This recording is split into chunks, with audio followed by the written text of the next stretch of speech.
Progressives and the economy is a topic I want to discuss with you today. We've talked on this program for years about how progressives are generally united on a majority of issues, really, while the Republican Party has these factions or is fractured. Like, for example, you've got the pro-business, low-tax side of the Republican Party, you've got the religious, social conservatives, and then you've got the Tea Party libertarian wing of the Republican Party. And often they have different goals, different priorities when it comes to electing candidates.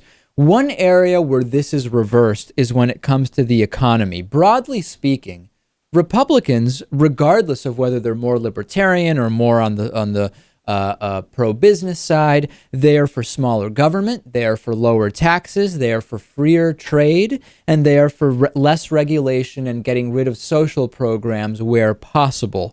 There's a really interesting article on Salon.com. It's written by Michael Lind, and it talks about how progressives on this issue of the economy aren't really united, Lewis. You kind of have three wings of progressive labor and work and employment thought. One of these is the small producerism, as Michael Lind writes. This is decentralize, have small farmers, for example, small shopkeepers, small businesses, prevent businesses from getting too big, break very large businesses into smaller ones via antitrust legislation, etc. Then you have unionism, which focuses on we don't care about corporations being really big or huge even, but we want strong unions to bargain collectively for wages and benefits. And then the third wing of progressive economic thought, in kind of colloquially in the United States right now, is that of economic rights. Legislate policy which addresses the economy. This could be minimum wage. This could be bigger social programs that further labor or supplement benefits to wages, etc. When we look at this, we have to ask, can these three work together, or do we have some kind of detrimental effect when there is a split message on this? And Michael Lind specifically says, okay, small producerism is great, but we've had a drop in the number of people that consider themselves self-employed from 25% in 1950 to only 7% this year. And a lot of that 7% are retired or very wealthy investors who don't consider themselves, who consider themselves self-employed, but really aren't, right? They're just kind of independently wealthy investors. So you're not really reaching a huge portion of the population. What about unionism? Well, in 2012, union membership dropped to its lowest since 1916, 11.3%. Again, if you focus on unionism, you're just not affecting enough people. So Lind argues that direct legislation is really the solution here, Lewis. Insist on a living wage. Talk about Walmart and McDonald's and how they are subsidized by the government in great part. They are not these standalone, self-sufficient wonders of business.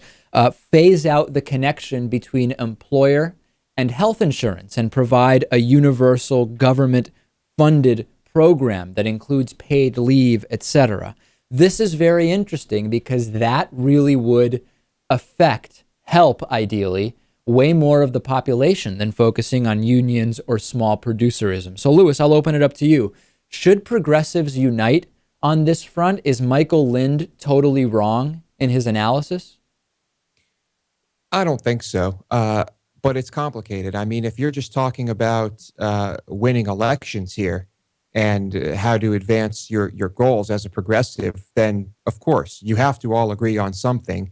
And direct legislation seems fine, but we're also talking about a country where these big companies are getting even bigger, and it's harder to pass legislation that would affect any of these companies in an adverse way. Well, that's the idea, I think, of direct legislation, which is the small producerism won't work because the companies are huge, and saying let's get rid of big corporations is not going to work. Unionism would not work because most of these big companies don't have union employees in the first place. So the idea is, don't legislate the companies per se.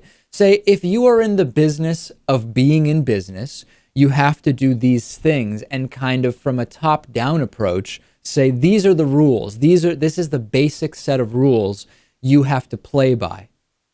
I think that's the only way it can work. I still think it's an uphill battle. All right, send me your thoughts on this. Should progressives be united on this front when it comes to the economy?